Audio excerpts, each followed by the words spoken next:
What's up, humans, and welcome to a new Psicoactivo. Today, I have a very special guest who I've been following from the background for a little bit because it's one of those cases that when I first stumbled upon it, I I was really taken aback by everything that was said about this case.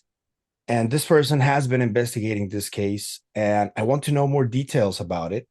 It is the case of Michael Herrera and his encounter with a giant UFO in Indonesia back in 2009.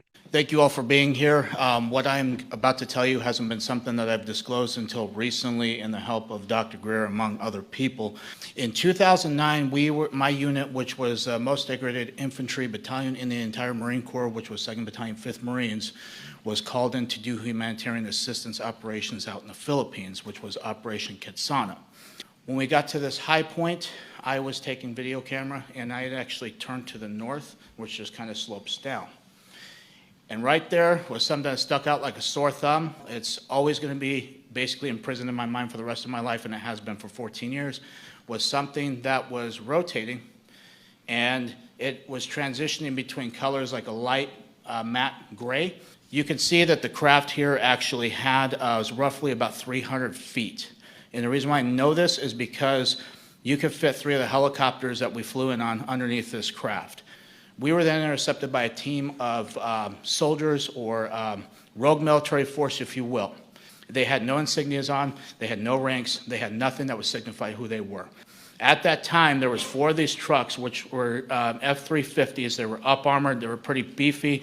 They had weapon cases that I've seen before because of something that we've actually loaded weapons into. They had 2 of them that were in the back of each truck. They also had these containers that was illustrated right here, which come to find out through recent revelations from yesterday from somebody who came forward to Dr. Greer. I don't know who they are, but what they had told him and what he has told me is that this gentleman knows exactly what these were used for because they had like a cylinder on the front, which is either for oxygen or what I had hypothesized was for vacuum sealing, which lead me to suspect that they were smuggling narcotics or drugs. Come to find out it's more disturbing than that. This gentleman has first-hand account with this and says that it was for people. It's very disheartening, especially because that part of the world have already gotten ravaged, and it's something that is very hard to see right now because of what I've witnessed, and it's very disheartening. And this is why I'm up here. So with me right now is Mr. Joey is not my name. Welcome to the show, Joey. How are you doing, man? Yeah, thanks for having me. I'm doing well. Okay, so I guess we can start by telling the people how you got involved in this specific case and the timeline of when you got involved. Okay. Yeah, so I um I basically, heard about Michael Herrera's story when he came forward in 2023. There was a event that was hosted by Stephen Greer that Michael had appeared at, and he provided his testimony. And just like everyone else, it was posted on YouTube. I think a week later, something like that. And that's when I first heard of his account. And um, I actually didn't even really. I kind of dismissed it right away, to be honest. Like I didn't even listen to his testimony at first. Just following it on Reddit, kind of picked up bits and pieces, and it seemed really outrageous for me. And so I kind of just bypassed it for a while. Eventually, a couple people were just like, yeah, I don't know, I just got a feeling, he seemed genuine. So I watched his specific part because there were multiple whistleblowers who came forward in that event, and so I watched his testimony, and then again, just kind of filed it in the back of my mind because it was a as far as kind of UFO encounters, it's a pretty amazing, extraordinary case that he talks about. So I kind of set it aside, and it wasn't until um, again, people are digesting it over the course of the week or so, weeks after.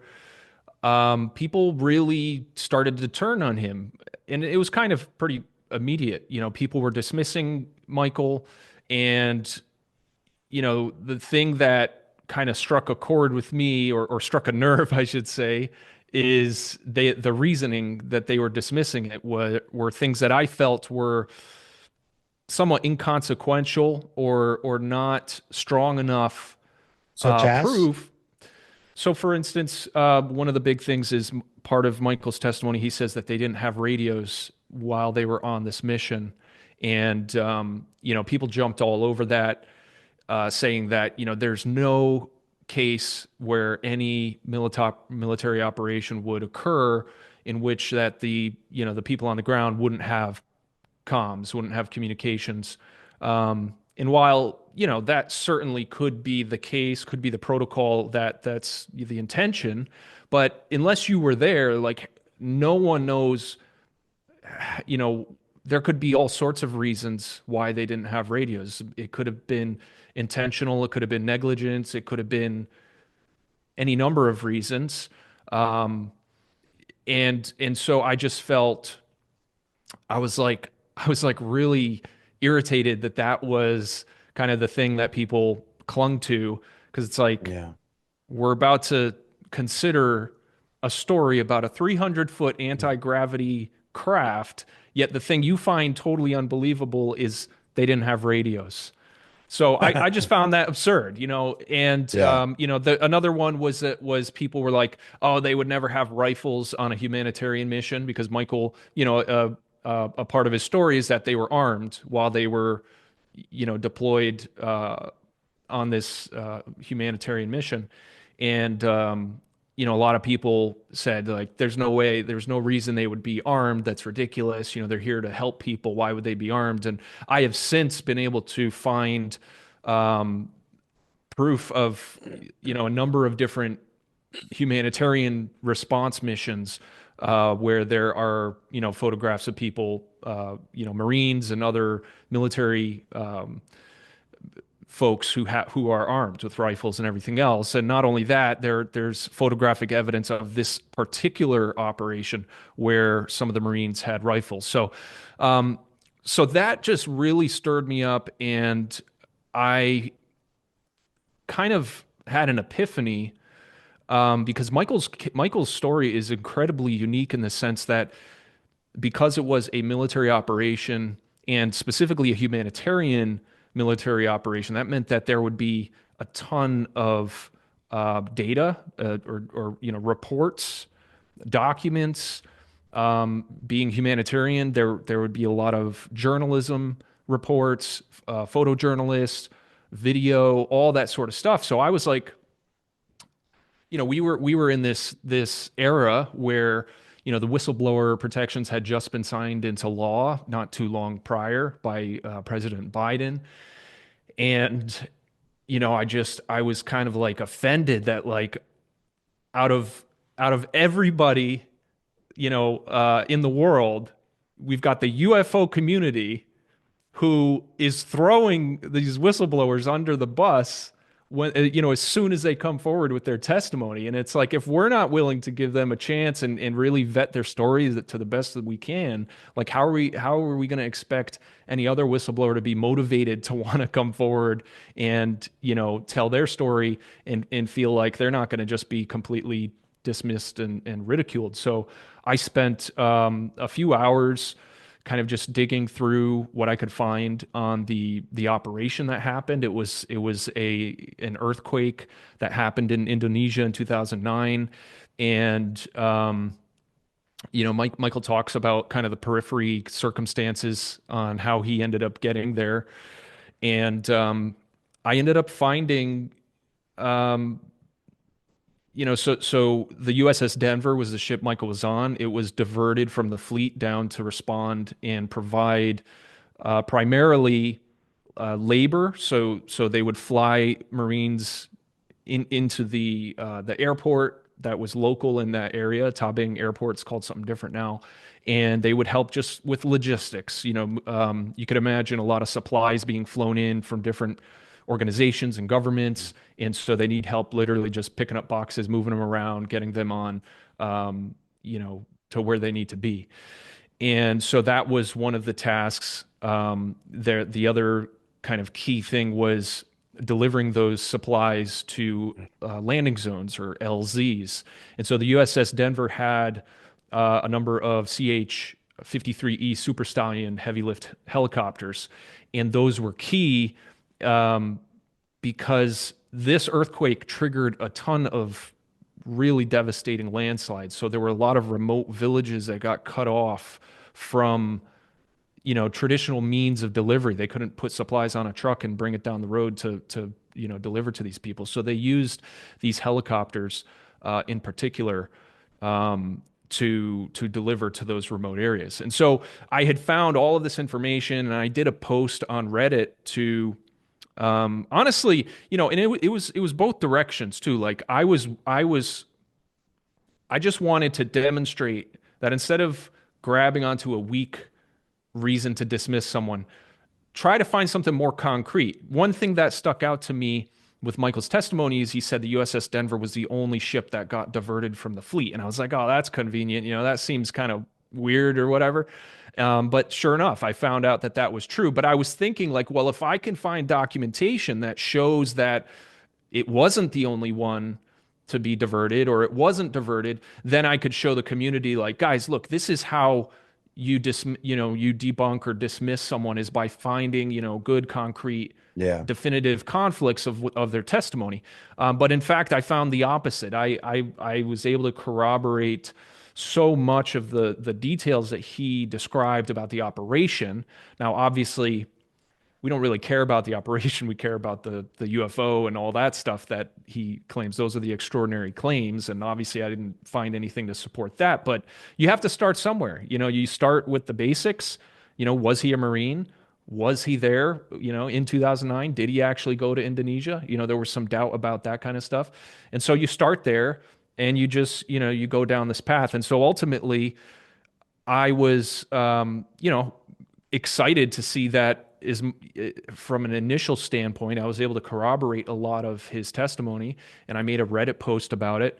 And from there, I figured the next step could be potentially to find the landing zone that Michael refers to, where, adjacent to where this encounter allegedly happened. And so I had reached out to Michael. I think I had found his email address or something, and he called me, and we spoke for a little bit, and then from then on, we kind of hit it off, and he recognized that I was interested in trying to, investigate with an open mind, and try to, see what I could do to help from that perspective, and Yeah. and we've pretty much been in contact ever since. There is a part of this story that I think it's the part that threw me off and that made me just like not even pay attention to it, which is the human trafficking part. And now that we heard Jake Barber talking about this, how this part of the story was kind of inserted at a certain moment. What is your take on this whole human trafficking aspect of the story? Because to me, that was the most controversial, and that immediately put it in the bin of the cases that I did not want to touch, at least not until I got more information, because that's a huge like conflict, because it's not just a UFO. You're talking about human trafficking, and it's one of the most serious things that are happening in the world right now. So that really scared me when I first saw it. So what is your perspective on that? Well, let's back up for a second, because that part of the story only came up in tandem with this revelation that Michael claimed that there was an insider who recognized Michael's story and what he encountered, and ended up kind of revealing additional information about it to Michael and Stephen Greer through a text message, or I think initially it was like a text message, and so I think that is kind of the bigger reason why a lot of people dismissed Michael, what, because it felt like weird, like like really you're saying an insider, you tell us this crazy story, and then now all of a sudden an insider is contacting you. So I want to go back to that because Yeah. we can circle back to that. Yeah. But I do want to address your question as well. Because with the whole insider thing, I was able to.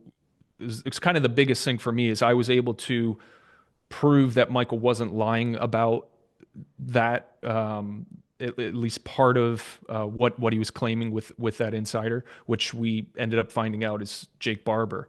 Yeah. Um, so the human trafficking narrative, first of all, I just want to kind of say as a disclaimer, my role and knowledge of everything involving Michael Herrera is quite limited to things that I've been able to personally verify and corroborate. To this date, I've seen no evidence of a 300-foot UFO in Indonesia or these, the operatives that he saw.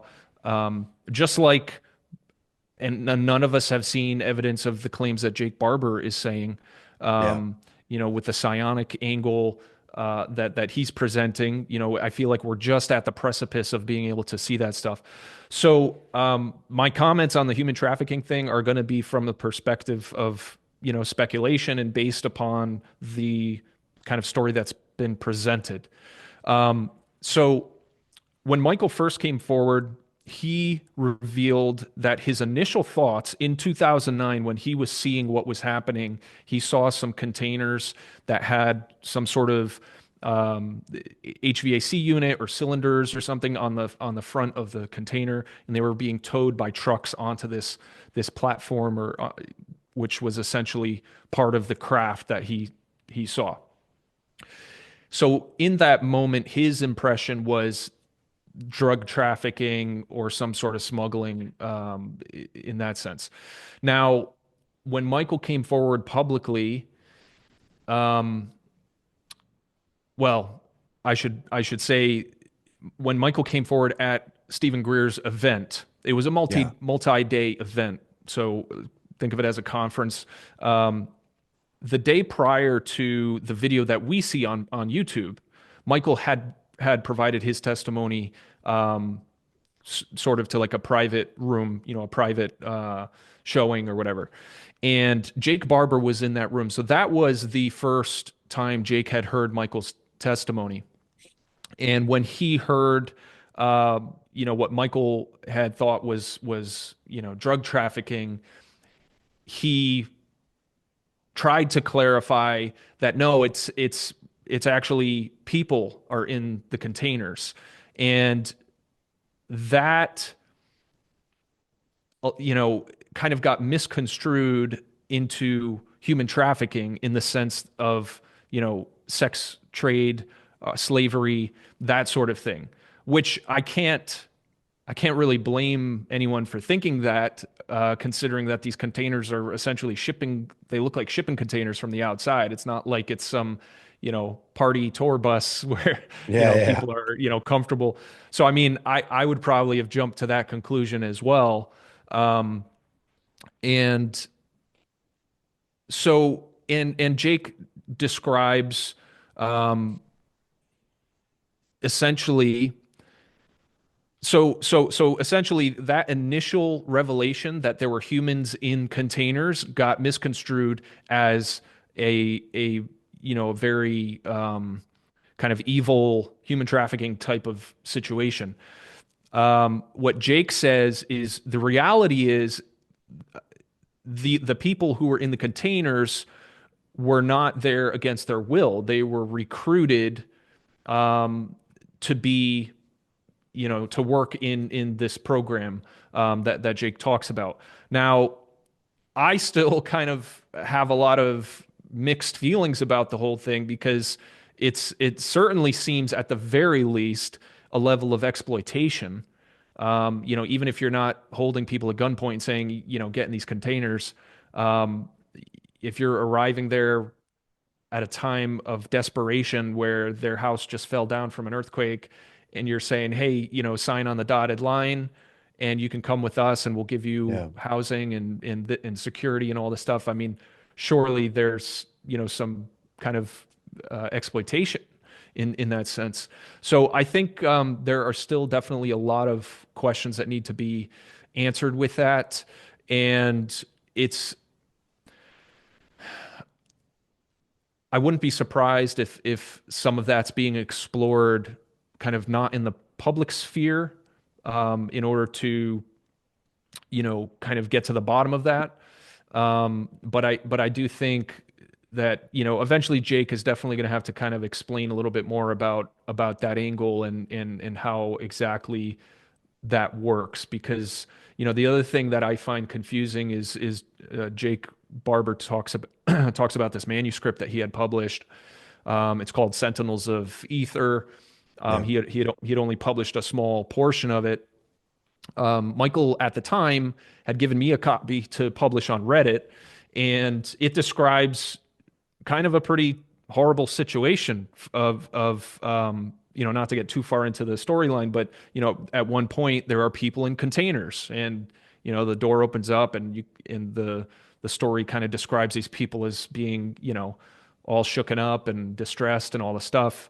So it's like, okay, well, you're writing this fictional narrative about people in containers and they're kind of not being treated well, but on the other hand, you're saying that these people go willingly. So I think there needs to be a lot more clarification, because maybe it's a case of, A you know, lot there's more. there's certain groups who treat people a lot worse, and then maybe there's other groups who are much more ethical. I really don't know. And again, it's uncomfortable for me to even talk about, not because I want to pretend it doesn't exist. It's just I haven't seen any evidence that it does exist.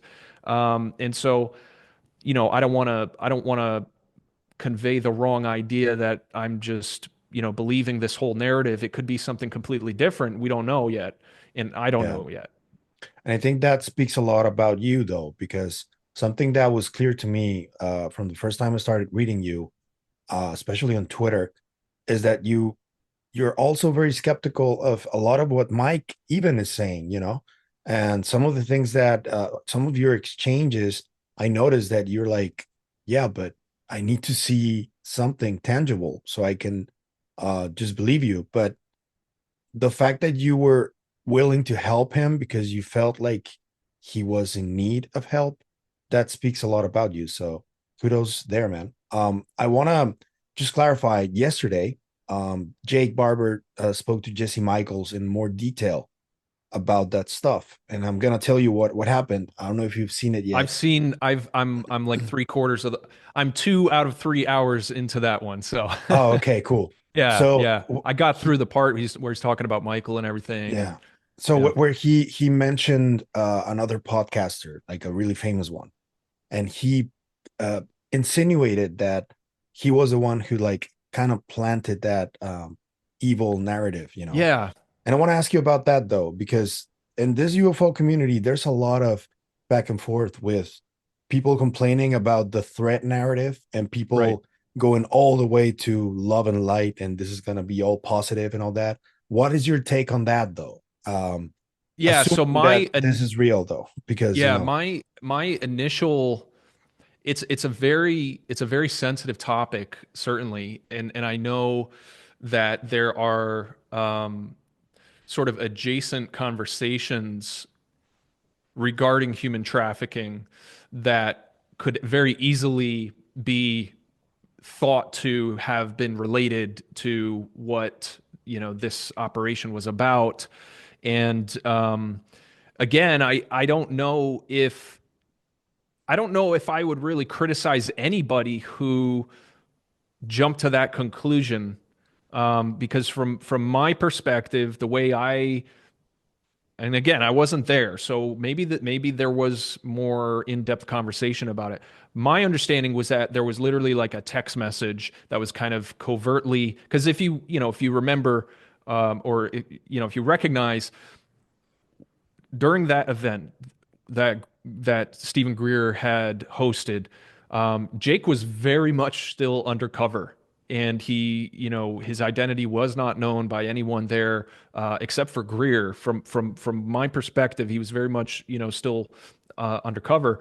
And so my understanding is that he literally just shot a text message. Michael described it as a Bible. He just wrote out this big text message, and I don't find it too unreasonable to imagine a text message getting misconstrued a little bit, and for whatever reason, I know Michael didn't have direct communications with Jake right away. That kind of got established later on, and the Michael's appearance on the Shawn Ryan podcast occurred prior to Michael meeting Jake in person out in California. So I don't think I would really criticize anybody who, with the limited information that was initially kind of brought forward to clarify that there were people in shipping containers. I don't think that's unreasonable to jump to a conclusion that it was nefarious, Yeah. especially considering the operators that Michael was confronted with in the jungle were very kind of bad people in the sense that they were threatening to kill them. They were calling them names. They were being very aggressive. So it seems perfectly logical to assume that whatever operation they were doing was also nefarious. Yeah. So I found it a little odd because I kind of picked up on that as well, because it almost sounded like Jake was delivering a criticism. He was stepping beyond just recognizing it as an unfortunate, you know, Yeah. misunderstanding, and it almost felt a little more in the bounds of criticism. And I didn't quite understand why that was justified. Did you catch that Shawn didn't air the sorry, The Chris Bledsoe, Bledsoe podcast? yeah, Did you catch that? I Um, did, yeah. what is your take on Chris's message and also Jake's? Because Jake is very similar. Like he thinks it's very positive, and this Hmm. experience with the phenomenon is like uh changed his life for the better, even he says. And Chris Bledsoe is very much the same. What do you think about that? What's your reaction when you saw Jake crying and all that in the interview? So, okay, so a couple things. The first thing, Chris Bledsoe. So like I and really this is just my personal opinion. It has Yeah. nothing to do with, my involvement with Michael Herrera or anything like that. But my personal sort of take on ufology in general, I'm not an experiencer. I've never seen anything that I've never even seen anything strange in the sky. I would even go that far to where I was like, oh, I wonder if that's, something anomalous. Um, but I've always been drawn to the topic. But I would definitely classify myself as a nuts and bolts kind of guy. Yeah. And so while I have listened to a number of Chris Bledsoe's interviews that he's done, and I do find his story really incredible and compelling, and I find it incredibly interesting the type of people who have um, developed relationships with him in different three-letter agencies and NASA and all of these meetings, and he's shared photographs of rubbing shoulders with all sorts of really interesting people. Um, but there's only so far I can go with that sort of testimony. And kind of circling back to Jake and his initial appearance on News Nation, and he got very emotional describing this experience that he had, and I felt. To be perfectly honest, my take on that entire first special, I was disappointed. I saw Um, that. Yeah. yeah, I was We all were, disappointed. I think. No? Yeah, and I mean for me particularly, so there was a point when I was in contact with Michael, where he told me he was going to go out and meet this insider. Um, and this was very early on in my kind of interactions with Michael. And probably within weeks after my first contact with Michael. And he starts talking about this insider who told him about the operation, and he wants to meet him in person and fly out there and meet him in person and show him some things. I was incredibly skeptical. It just seemed very weird. And to make a long story short, he ended up well, I'll mention this. There's a phone call that I had with Michael the day before this meeting. Oh, you And shared it recently and I with did. I Gerb shared too, it. right? Yeah, it was actually published in a video that I collaborated with Gerb on, Yeah. last year. But I recently kind of published it on X, just to kind of share it for context. Hey, Michael. Hey, what's up, buddy? I got a little time before I have to kick off this meeting here at 9:30. Oh, okay. Yeah. Well, I just, first of all, wanted to check in with you, see how you're doing, how you're feeling. Good. Tomorrow's the meeting with these guys, so I'm kind of, I'm nervous about it, a little apprehensive, but Right. if this is going to get carried any further, then I need to, I need to speak to the horse's mouth, so to speak. So I just, it is what it is at this point, but Yeah. it's fucking crazy. Yeah. I'm just kind of checking in. I mean, like, geez. So everything's basically all set for the meeting. Yeah, tomorrow. For tomorrow. So I arrived there around o'clock. Yeah. Their time, and then they're picking me up with picking me up. They got they're putting me in, and Right. then I'm going to some. Apparently, there's a facility out in that they're taking me to, and then a flight somewhere to go see some things. So I don't know what that entails, but Yeah. yeah. Okay.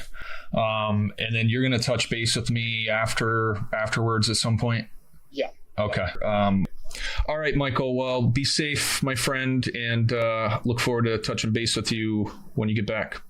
Roger that, man. Thank you for being involved with this too, and I'm glad that you're checking up on me. Cool. It's great. So, yeah, as soon as I get more information, if I'm able to release some things after this meeting, then I'll let you know. Okay. Sounds good. All right, buddy. Thank you. All right. Bye. Bye.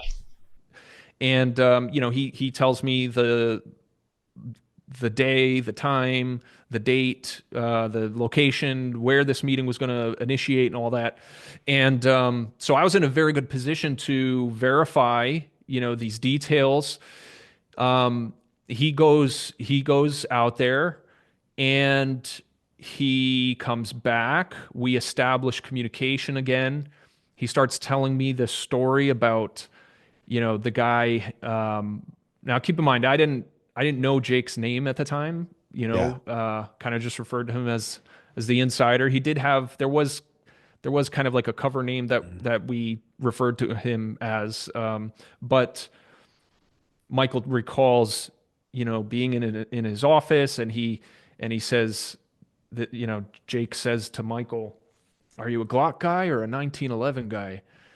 And I'm like, I'm on the phone with Michael, and he's telling me this, and I'm like raising my eyebrows, and I'm just like, what is like? And so Michael's like, yeah, so Michael's really into firearms and stuff, but it's like, yeah, I appreciate a nice Glock.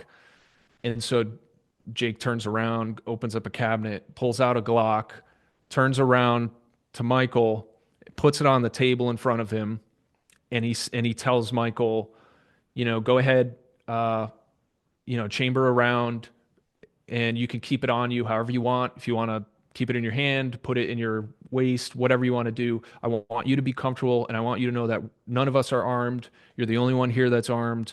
And, Wow. it was basically this demonstration of trust. Now, yeah, wow, cool story. But I was like, this is baloney. Like, this sounds like a Hollywood script. Like, I'm honestly, my stomach dropped and I felt like I was being scammed and he was just making up this story, right? Well, then he sends me um I know this probably feels like a tangent, but this is a really important part of my No, involvement please, in my please story. continue, bro. Uh, I love so, this. so this moment was honestly very clearly to me the the biggest doubt I had ever felt with Michael. It was my lowest moment of trust with him after he tells me this outrageous story of this John Wayne moment of, pulling out a gun and all this stuff. And then he texts me a photograph. Now, I've only recently been able to talk about this photograph because you'll understand why in a sec. He texts me a photograph and it shows him sitting in a helicopter with a Glock on his lap. And I'm like, okay. It took a moment. I'm trying to like analyze it in my head and think about this. I'm like, okay, well, it just shows a person in a helicopter on, with a gun. I don't know when this photo was taken. I don't know where this is. I can't do anything with this, right? Well, then I start, obviously I like stared at this photo for a half hour, trying to think how can I authenticate this? How can I use this to figure something out? And after pulling it up on my computer and zooming in, I realized that on the dashboard, the tail number of the helicopter was etched in there. So I was like, "Oh my God, I can pull this up on flight radar Yeah. and I can see where this thing went." And so there was that, but I have a 3D modeling background, so I actually took this photograph. Well, the other thing I did is I pulled up the air traffic control. So I have the audio from the pilot requesting takeoff and landing and all of this stuff. So I know what gate that helicopter was at through the audio. So I went to Google Earth and found exactly where that spot was.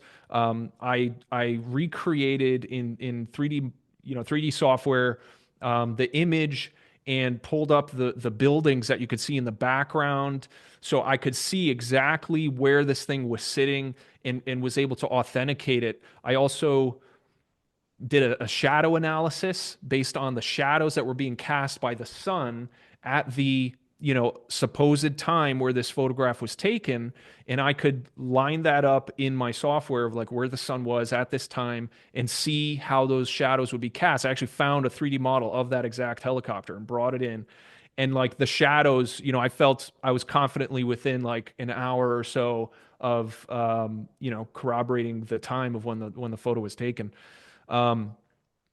So that photo was incredibly important. Now, the sensitive nature of the photo is, Jake had just gotten through telling Michael, leave your phone in your pocket, put it on airplane mode, and just keep it in your pocket. So I don't think he would have been happy to know that Michael snuck a picture. So Yeah. that's why it had been sensitive for me to kind of describe what that evidence was all this time. But he has since talked to Jake and Jake was cool with kind of me going or Michael kind of revealing that publicly. So Michael basically when Michael was out there, Jake filled him in on all sorts of details about what he thinks Michael saw and Jake's involvement in the program. Really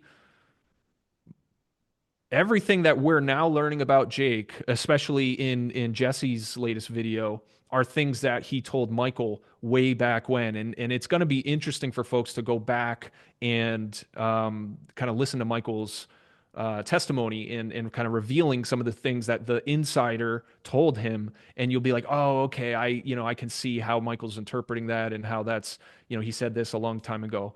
But circling back to what we were originally talking about. Um, so I had this experience almost 2 years ago, where I was like, oh my God, Michael's telling the truth about this insider. And he really was flown to a base. I've always referred to it as a secure facility. Jake calls it the range. Michael calls it a black site. Yeah. I call it a secure facility, right? Um, from that moment, I was confident that as Jake was relaying information to Michael to say publicly, I was just convinced that within weeks he would follow that up with evidence to provide to Michael to back up those claims. And so I have been in this perpetual state of mind that we're like a week away from evidence, a week away from evidence, and it never came. It never came. Now, in hindsight, um, I understand a small piece of maybe why that didn't happen. Jake's strategy with disclosure has evolved drastically. I mean, drastically. He has had very different angles on how he was executing his strategy.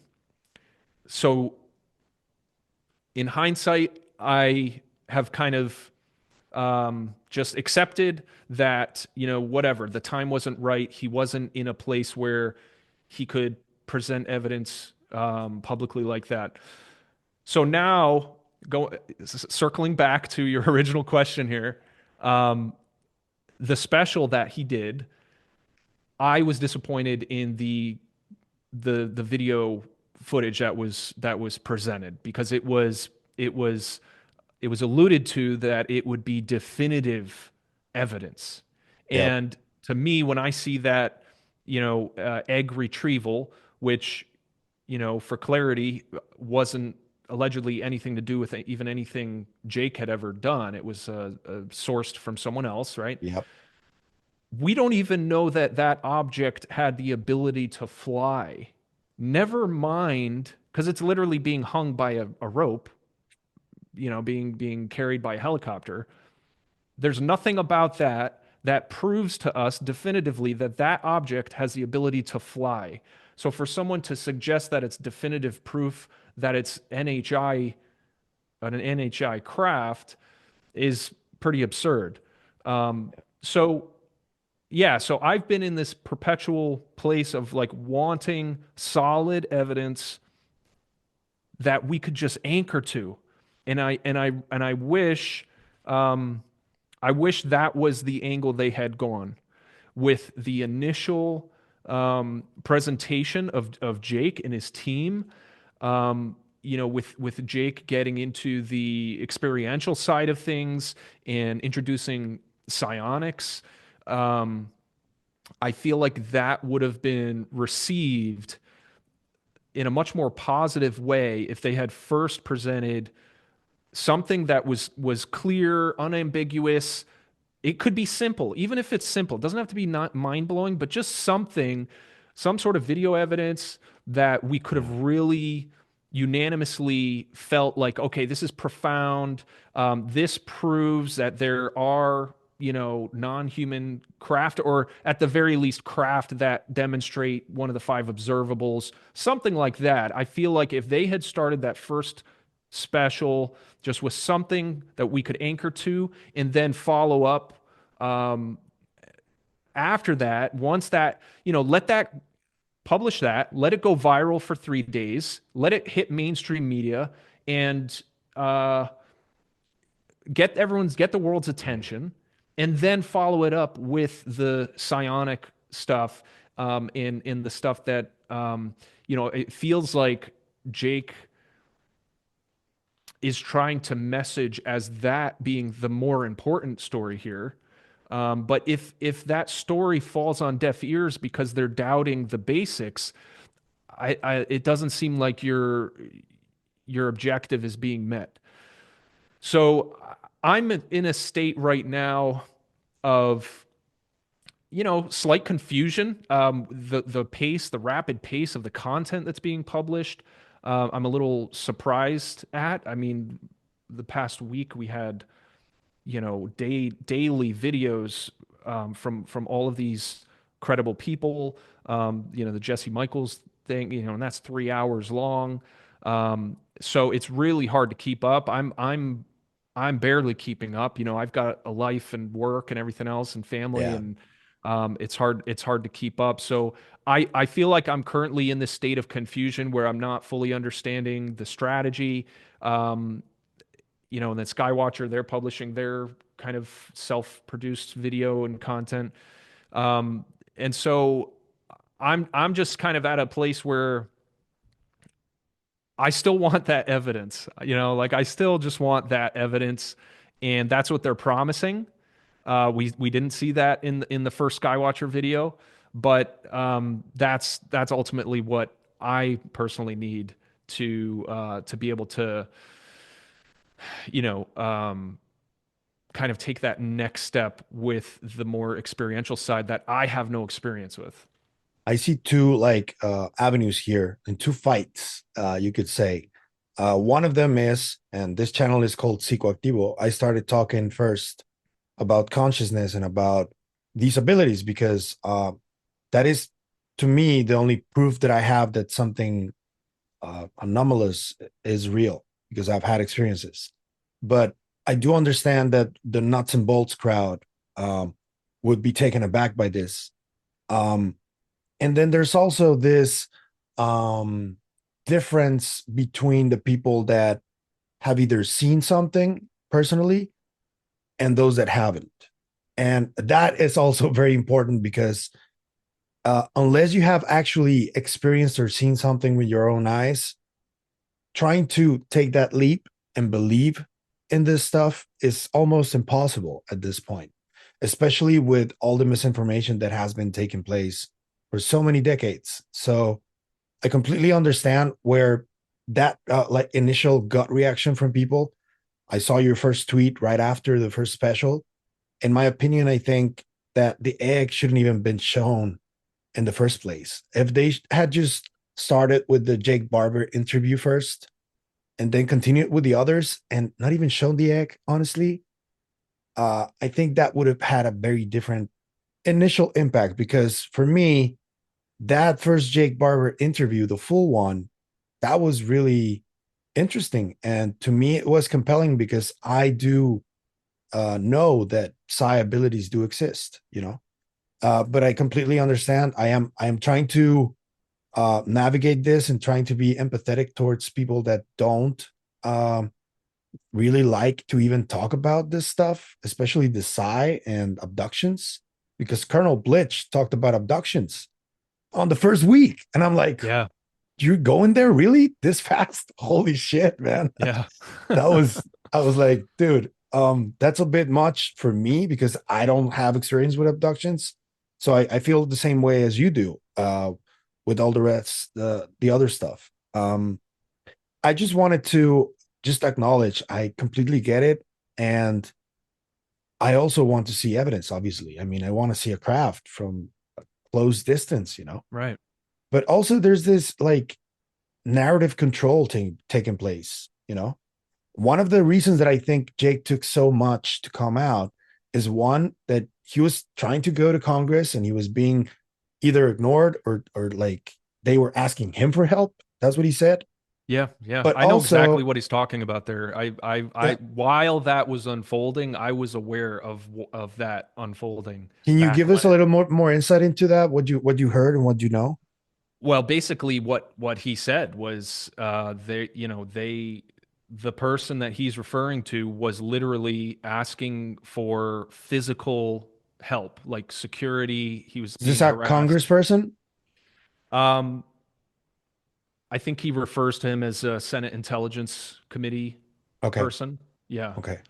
Um, so yeah, I didn't realize it was interesting to hear Jake um, kind of provide his personal feelings and emotions that he had during that time because I wasn't aware of that at the time that he almost felt yeah, like the tables had flipped. He went there for help and then they flipped it on him and said, "Well, I need your help." So I hadn't actually acknowledged it from that perspective. So it's kind of interesting to hear him say that. But I mean, I can attest that that happened. Yeah. But yeah, yeah. Can we talk a little bit about Dr. Greer and the whole confusion with him? Because you had like a more direct view on the whole situation. You know how the general feeling or consensus about Dr. Greer is. I mean, my Um, consensus, I probably have the same consensus as, yeah, the general public, to be honest. yeah. What? How did you see Dr. Greer's involvement in all of this? Because the dude keeps claiming that he's like the one that's making Yeah. all of this happen, and that I find that really interesting. What is your take on that? And overall, in Dr. Greer and what he's done so far? Yeah. So prior to Jake coming forward, like a week prior, I had said to everyone, like, guys, just recognize that things are going to get a lot more confusing before they get clarity. And I'm experiencing that right now. I'm confused in ways that I didn't expect to be confused, and I'm sure everyone else is confused in a number of different ways. One of those things that I recognized was going to be trying to reconcile how Dr. Greer fits into this big picture. You have people like, and it was actually pretty fascinating to be in, from my perspective, watching this unfold leading up to that day that Jake's special came out. You know, everyone on social media, all the figureheads in ufology, they're all kind of throwing in their 2 cents and all their hype little things to kind of indicate they're in the know on something and something big's going to happen. But you also saw, for instance, Matt Ford very, very boldly and unapologetically plastered a huge picture of Greer and said, "This guy's a liar. Yeah, Don't believe this guy anything." makes shit up, he said. Yeah, yeah. It was like this complete, you know, no way to beat around the bush, just calling him out. And I'm sitting there, uh, fairly confident that Matt Ford is in the know on what's about to unfold, and just sitting there in utter confusion as to why he would be calling out Greer when I know that Jake has a relationship with Greer. He certainly um, was the person that Greer was talking about, 2 months leading up to Barber's special on News Nation. Greer was for 2 months saying like, yeah, I got it. There's a team of defectors and they're going to come forward. And, you know, and so, yeah, it was actually kind of funny because I'm like, what is going on? Like, this is just people are gonna just tear each other apart, because you got those factions that are fighting against each other. So it was kind of interesting to see that unfold. Um, but backing up a little bit, um, so my thoughts on Stephen Greer prior to Michael coming forward, my thoughts on Greer were very negative. I felt I didn't like how he was always right. Everyone else was always wrong. You never see any sort of collaboration between Greer and any other figure in ufology. There's no, he never recommends seeing, going looking into someone else's research. It's always him. He's the only one who's right. Everyone else is wrong. He's got my personal little button with him is his overuse of acronyms, and then immediately after saying the acronym he'll define what the acronym is. So it's like, oh, I was in a skiff, secure compartmentalized information, facility. He just cannot withhold himself from throwing in as many acronyms as he can. It's just a little personal irritation of mine. But and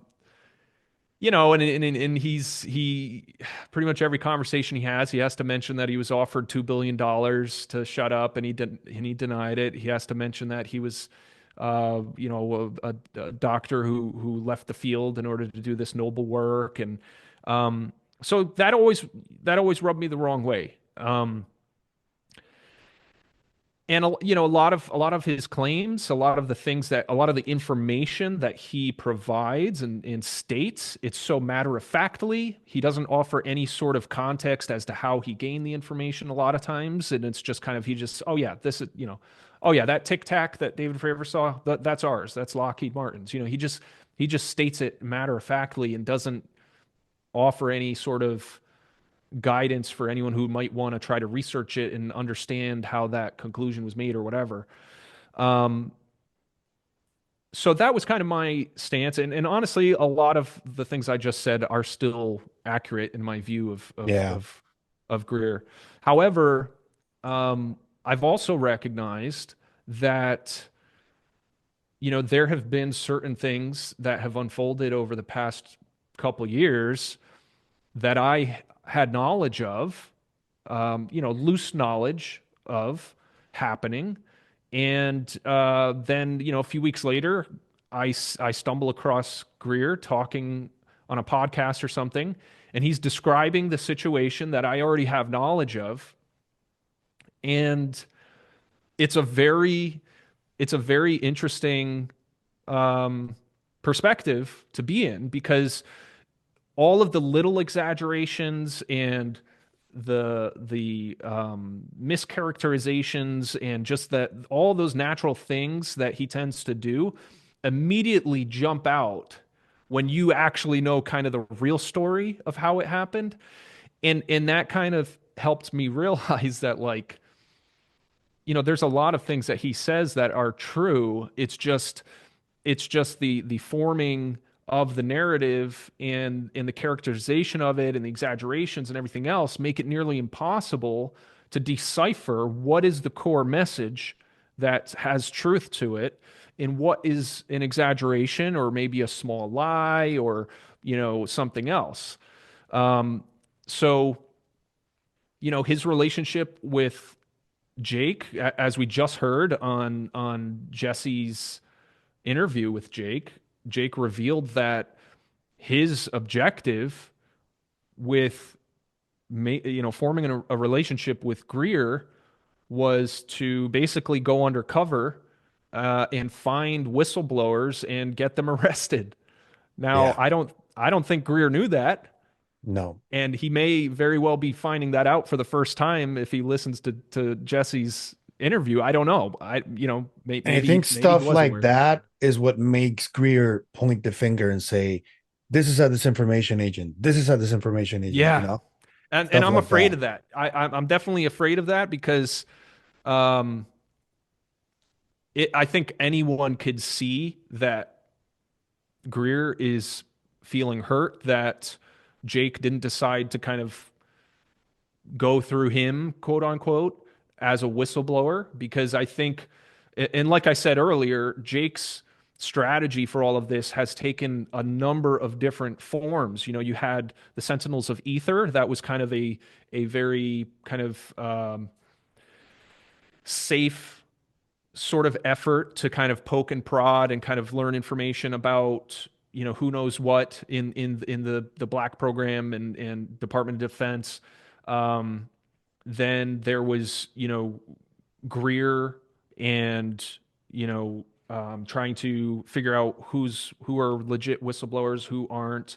Then the relationship that Jake formed with Michael was really a whole other strategy, and they formed a relationship, and then Jake recognized that, well, you know, Michael could relay information to the public on my behalf, and I don't have to come forward publicly. And so that was kind of Jake's idea for a long time, was to stay in the shadows, and maybe he could kind of just work behind the scenes, and then Michael could say things publicly. Michael also helped connect with different people in government and things like that. um so yeah, and then at one point, as Greer had announced on the top of a mountain for 2 months, every chance he got was he was going to get a data dump of all sorts of evidence provided by Jake, to share to the world. And I believe that was probably a strategy at one point. And he, as people started learning about Jake and networking and through multiple efforts of a whole group of people, this new opportunity was formulated, to do what Jake has now presenting to us, in real time, is this idea of, well, wait a minute, instead of trying to, leak, potentially classified information anonymously, and show evidence of what this black program has been doing, why don't we form a private company, collect our own evidence publicly, and let's do it that way, and then maybe that will provide an opportunity for the kind of the gatekeepers, the secret keepers, give them an opportunity to release more, or acknowledge more as it becomes inevitable. So I think that is the strategy that Jake ultimately thought would be the best way forward. And so Greer kind of got left in this, he kind of got just left in the dust, honestly, with that Yeah. whole situation. And so I think everyone can see that Greer is probably feeling pretty sour about it. And I'm just waiting for someone to strike that nerve with him to the point where he just flips and, like you said, starts saying, "Oh no, they're disinformation. This is information," or I mean, he's already kind of started saying it. He's said, like that Yeah. Jake's been captured by the, whatever. I don't know. So Yeah. it's a confusing situation. I don't think it's gonna be incredibly more clear very soon. I think it's going to take a while to get that clarity, but ultimately, it could solve all of this. Evidence. If we have evidence of the craft or whatever, if they can capture something, and that's just really demonstrating one of the five observables, and it can be authenticated. I think that is the step forward, and I'm a little concerned at the moment. I'm trying to just hold my expectations, but I'm a little concerned with how everything seems to be unfolding in the way that it is, and I really hope that we get to that point sooner than later with the evidence side of things. Can I tell you what concerns me a little bit? The fact that, because I've been investigating money allocation to new technologies, and there's a new podcast called the Ecosystemic Futures podcast. Have you taken a look at that? No. No. This lady from the National Science Foundation called Dr. Anna Brady Esteves. She had Dr. Hal Puthoff twice already. And this is the first time I see NASA scientists and even Dr. Puthoff talking about new technology derived from UAP so openly. And that really surprised me. And that's when I started like trying to see if there was money being allocated to new technology. And then I saw Clocus coming forward with Jake. So I'm concerned about oligarchs and millionaires and billionaires getting involved in this. I've never seen an oligarch doing something out of the goodness of their heart without expecting something in return. So that concerns me quite a bit. And I don't really like that they're doing this whole rollout in such a controlled manner. And I think that they need to answer questions about prominence and intentions and potential conflicts of interest, which I think is important for the people, because if they want to do this, I can see there's already major corporations trying to be first in line and get first dibs on whatever contracts come out when this comes out. So that I am concerned with. But in terms of the evidence that I wanted to ask you about, I don't know if you noticed these Panasonic things that he was trying to recover. Tough He said books. that the person that allegedly took them, or these rogue whistleblowers, they never came out. They don't know where these things are. So if this has any incriminating evidence, of potentially even like videos of craft up close and stuff like that, I was wondering if this like sudden change of pace from Jeremy Corbell in this whole Immaculate Constellation stuff is related to that in any way? Because there seems to be like someone that has some type of either photograph or videos. What do you think about that? Do you think that may be connected or not? Well, the whole tough book narrative and story, I feel I feel like I'm missing so much context. It sounds like a James Bond movie, and I recognize that those types of guys, that's kind of what they do is James Bond stuff, but it just I don't know. I have so many questions about like why would there be hard drives in a container in the bottom of a lake in a remote area, and I don't know. It seems very like video game esque where it's like, oh, we got intel. You got to go to this drop point and pick up the stuff in the bottom. I don't know. And it's not super clear. There's sometimes when Barber says, he's asked directly, what's on the hard drives, and he says, I don't know. But then like a few moments later, he very strongly implies that there's UAP evidence on them and that there are potentially multiple adversaries who also know about these and were like trying to retrieve them too. And so in cases like that where I feel utterly confused about kind of the context, I try not to use that as a jumping off point into other kind of speculative questions and stuff because I don't feel like that's fair to have to do that without having a little bit more firm understanding of the base kind of variables of what's going on there. One thing I've thought, and here I am speculating after I've cautioned about speculating. Um, This is a safe Sometimes space, dude.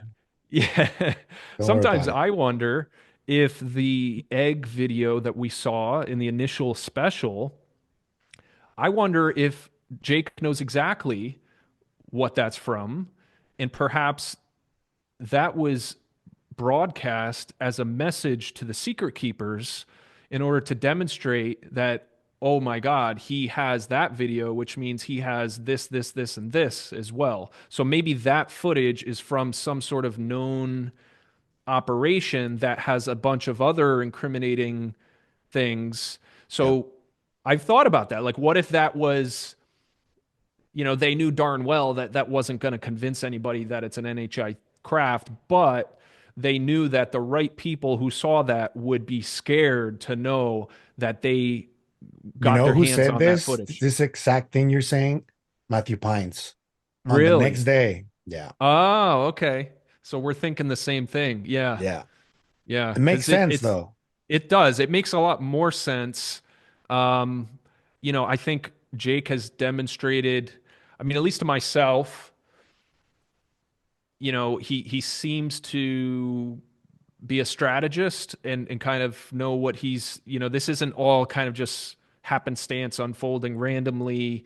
Um, it seems like he's being very strategic about what he's doing. And I gotta say that he has a very hard task in front of him navigating his Dopser.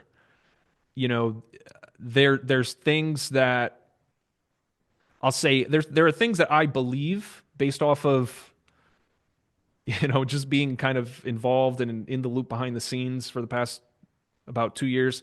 That like for instance, the initial kind of portrayal of Jake being just a helicopter pilot. Oh, I'm just hey, I'm just a helicopter pilot. That's all I do. I fly helicopters. That's it. I mean, that was very much uh, misaligned with my perception of his real kind of role. And I think if people pay attention to some of the periphery conversations and things that he says and some of his teammates who have come forward, um, like Fred Baker, Don Bales, they just the way they refer to Jake, you can kind of tell he's sort of a leadership role type of thing. And Jake saying Yeah. things like, "Oh, I had to fire my entire team and hire a new team." Well, okay, if you're just a helicopter pilot, what is this? What do you mean team? Like helicopter pilots, don't Mhm. just, have a whole team that you hire and fire and all this stuff. And like the fact that he was able to procure a meeting with a board level member of one of our top defense contractors, like you've got to have some sort of influence to be able to pull the strings to get their attention and even take that meeting. Yeah. And, I'll say too, Jake was asked about, who his employer was. And yeah, he was like, I could give you two guesses and you'd get them both right every time. And that's definitely a funny way to look at it because that's true. I mean, um, it's probably exactly who you're thinking. But Yep. anyways, yeah. And it does strike me like he's the one calling the shots in all of this, not the rest, you know? It feels that way. Yeah. Um, yeah, I guess it's hard to know in what context you mean. Um, I mean, the whole operation of trying to get disclosure and this evidence and all of that. I think he's the yeah, I one mean, I th calling the I think I shots. think I think it's like it's dependent upon a lot of external variables as well. I think he's acting um I think he's reacting to a lot of the environment that is kind of unfolding. Like what I mean by that is, he had one strategy um leading up to the UAP Disclosure Act, and I felt a very genuine um feeling of betrayal um, when that got gutted. So I think there was an expectation that that was gonna reach the end zone and get past, and he had kind of this strategy that he was kind of working towards during that time. He hasn't talked about it publicly, so I don't want to go into it. But and then when that got gutted, and again, I've actually never talked to Jake myself. I've never had any communication with him. It's only been kind of through Herrera, and also I've had some opportunities to corroborate some things with Ross Coulthart Yeah. when I got him involved, and but yeah, so yeah, it does seem like he is definitely kind of leading the charge with this disclosure effort, but it's definitely dependent upon a lot of these external variables and kind of deciding the best path forward. So now I understand why Ross wasn't really telling you anything when you were on Twitter talking about this because you were the one who got him involved in this. Well, yeah, I was. Yeah, Ross throughout this whole so yeah, so once I verified that Michael actually was flown to this base, I was like, "Oh my God, this is important. Like this isn't just, ufology for me has always just been like this fun thing I did at my computer and I would go on Reddit and like read cool stories and in the back of my mind, like I wanted to believe it. I thought it was really interesting, but I never had it sort of hit me as like, oh my God, this is real. When he was taken out there, like I knew that either A, this was real, or B, this is like a very expensive, well orchestrated psyop to convince a random person who was just like on Reddit anonymously, that he had gone out there. So I wanted to reach out to people like Ross to just convey that simple fact that like, look, Michael is not lying about this insider. He flew out to this location and then just leave it at that. Because again, I don't have evidence of any of the other stuff. Um, so yeah, I spoke to Ross. He got back to me very quickly. He was very professional, very respectful, and we had a video call. I walked through the whole thing, and I was incredibly grateful that he took me seriously and took the case seriously, because I'll tell you that most people I spoke to uh, dismissed it because of the association with Greer. Um, Yeah. and so from that point forward, once Ross got involved, I took a step back. Um, I kind of drew a line at the insider at, investigating Jake or anything like that. I didn't want anything to do with that. Like if this was all real and this guy's like literally in the black program, like I do not want to get on any lists or anything, like so I left that up to Ross. I never pried for information from him. He's probably the most um, respectful person I've ever interacted with as far as confidentiality. And, you know, I never tried to get more information than, he was willing to offer. And anything he did tell me was very peripheral, just to kind of indicate that, things were moving along and he was getting somewhere with it. So, um, but yeah, I mean, I totally understand it. A lot of people criticize journalists when they kind of get a scoop on a story.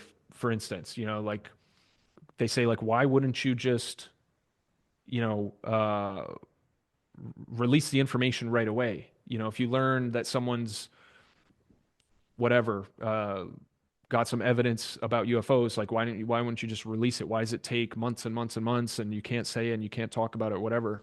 Um, it takes a lot of time. For one, you have to build trust with the source. You have to build a Yeah. relationship. They need to trust you. Um, and if you recognize, which I wasn't even aware Ross had built these relationships with Fred and Don and Blitch and gotten them all on board with coming forward and providing testimony. I mean, that doesn't happen overnight. You have to, um, Took him about two so years for all of yeah, that. yeah, yeah. It was almost 2 years, and so you know, people need to recognize that doing that sort of journalism does take time, Yeah. and you kind of want to keep everything sort of on the down low. And if things start to leak and other journalists start to inquire, now you can imagine a source might get spooked. All of a sudden, like people are asking them questions and prodding and stuff, like they might get spooked and kind of, you know, chicken out. I So made that mistake though. really, Yeah, because I was getting information about this case from different sources because everybody wanted to know what the hell was going on. And when the buzzing started in about I started hearing about it like in August, something like that, but just like rumors, you know. yeah, And throughout my sources, I started like inquiring. And there was a moment when I asked Ross, just like simple question, if this psionics story, because I am following a specific story about psionics that is still ongoing, and that's taking me. It's been already 4 years, and I still haven't gone to the bottom of it, and it's related to this whole case. And I tried to like ask questions to both Ross and other people that are involved in it, and I always like got like a standoffish kind of reaction, you know, because I know it's a sensitive story, the one that I'm pursuing. So I just decided one day, just ask him, like, is this story related in any way to Michael? And I made that mistake. So I did apologize for it, but I'm pretty sure that he now understands how important this other story is for me because I was very clear. But yeah, I know the pressure that people feel when this is happening because um I felt it too with a couple of the stories that I've broken. I'm a journalist. I've been a journalist for 14 years. mm, So I know exactly how what that's like. I want to give a shout out to Gerb because he like an incredible researcher and he's been getting a lot of flack because people associate him with Greer too, which is completely not true. Um, he's in fact been accused by Greer of being a disinfo agent and stuff wait, like that. So really? I didn't yeah, know that. Oh my yeah. God. Yeah, So that's funny. I reached out to Gerb. He had done an initial video. I think it was kind of in tandem with Herrera and Jonathan Wygant, and I had reached out to him, and I'm trying to remember. I think pretty shortly after that, I had shown him. So one when I had that photograph of Michael in the helicopter, um, I was instructed that the location that he was taken to is very sensitive. So I couldn't. What I wanted to do was just hand that photo off to people, like podcasters, people like yourself, who could privately look at it, keep it secret, but look at it and then follow through the same methodologies that I did to verify it themselves. That way they could say, I have verified this, and Joey is telling the truth when he says that, Michael did this. So I wasn't able to do that. So I had to show like a censored version. And I had reached out to Gerb and talked to him, shown him that, and kind of let him know, where things were at. And eventually we I introduced him to Michael, and as our relationship kind of went on, Michael felt comfortable enough to have Gerb sort of fully read into like everything I've been involved. I hate saying read in because it sounds like I'm being pretentious or something, but it's like I just pulled a Greer there. That was a Greer move right there, you know. But just kind of getting him up to speed on, all of the kind of sensitive evidence that I had about that, about proving that. And yeah, it was awesome having Gerb. He's such a cool dude, just like in general, like like when we decided to do an in-person interview with Michael, and he insisted that I stay with him in his apartment. And I was like, oh, it's cool. Like I'll get an Airbnb. I don't mind, like I don't want to like disrupt or impose or anything. And you know how like sometimes like people say stuff and like you think it's like, oh, they're just being nice. And so you just like kind of let it go and you don't bring it up again. You'll see if they bring it up. And he like kept bringing it up. He's like, nah, dude, it'd be awesome. Like, come on. And so, yeah, he was awesome. He picked me up at the airport, brought me to his place, great food, dragged me to the gym, Sounds like which Gerb is Mexican. uh, What the hell? yeah, the Much hospitality like is up that. there, man. Yeah, yeah. Yeah, he was awesome. And I got to say I'm super impressed with his gumption and his ability to retain. If anyone looks at his channel, I mean, any video he does is so in depth and detailed. And he's not just regurgitating stuff that he's researched. I mean, he is just in the time span that I was with him over the course of a few days. He had done like 3 or 4 phone calls with witnesses. Um, and like there was one guy I was like, "Oh, you should check this guy out. He does this or that." And we like found his number. He like called him up right away. Like he just has that initiative and real investigation in a lot of these cases. So really, really impressed by the work that Gerb does. 100%. Yep. Shout out Gerb. Just one final thing before I leave you. I wanna just acknowledge all the shit that you and Mike have been getting over the last couple of years, and it must have feel really cool to get that like validation that you guys really were doing this work. And there's a lot of negative energy directed towards you guys, and I saw that in real time happening. And I just want to tell you that I it feels really really cool to see Jake acknowledging all of this and corroborating all of this and giving you guys the credence that you deserve, both you Well, and Mike. I appreciate you saying that, but like honestly, I fully respect and understand the skepticism that I had coming my way throughout this whole thing, um, especially due to the fact that I was not able to procure that photograph for everyone else to be able to corroborate themselves.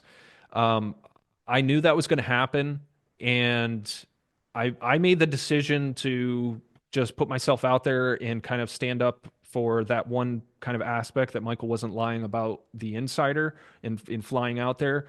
Because it just, it just felt important. And even though it was basically a trust me bro type of thing, I just felt like I could